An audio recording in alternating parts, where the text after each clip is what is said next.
Assalamualaikum warahmatullahi wabarakatuh. Pada video kali ini, saya ingin mengupas tentang tajuk sudah tiba masanya perogol bawah umur dikenakan hukuman lebih berat.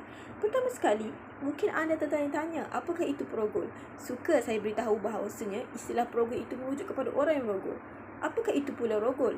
Menurut Undang-Undang Jenayah, istilah rogol membawa definisi sebagai serangan seksual yang mana penyerang memaksa-maksa yang enggan bersetuju untuk melakukan hubungan intim.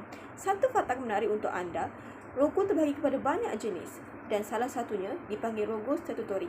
Rogol statutory inilah di bawah kategori rogol bawah umur, iaitu melakukan hubungan seksual dengan rela atau paksa, tapi dari segi undang-undang, mereka ini belum cukup umur.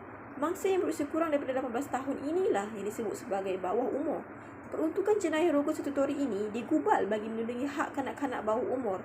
Hal ini kerana kanak-kanak bawah 16 tahun tidak berupaya memberikan kerelaan. Walaupun mangsa mengakui bahawa direla, tetapi mahkamah tetap tidak akan menerima alasan itu. Apakah pula hukuman yang menanti perogol bawah umur ini? Hukuman yang boleh dikenakan ke atas orang yang disabitkan kesalahan dengan jenayah rogol dalam Seksyen 376 Kanun Keseksaan, iaitu barang siapa melakukan rogol hendaklah dihukum penjara tidak kurang daripada 5 tahun dan tidak lebih daripada 20 tahun dan hendaklah dikenakan hukuman sebat. Menurut undang-undang yang tersedia, hukuman terhadap perogol itu tidak cukup berat dan setimpal. Ini kerana kesan yang dihadapi mangsa rogol amat dahsyat baik dari segi fizikal maupun mental. Antara kesan fizikal terhadap mangsa rogol adalah koyakan vagina kerana pelakon perogol yang kasar dan memaksa. Malah lebih teruk lagi, mangsa boleh dijangkiti penyakit seperti HIV, hepatitis B, gonoria dan pelbagai penyakit yang berbahaya lagi. Namun, ada lagi kesan yang memberi temparan hebat kepada mangsa, iaitu kesan terhadap mental mereka. Terdapat banyak kesan terhadap mental mangsa dan antaranya ialah mereka merasa malu dan serba salah. Stigma masyarakat yang cenderung menyalahkan mangsa rogol atas apa yang terjadi membuatkan mangsa berasa serba salah apabila dituduh tidak pandai menjaga diri, bahkan mengundang masalah kerana berbukaian mencolok mata.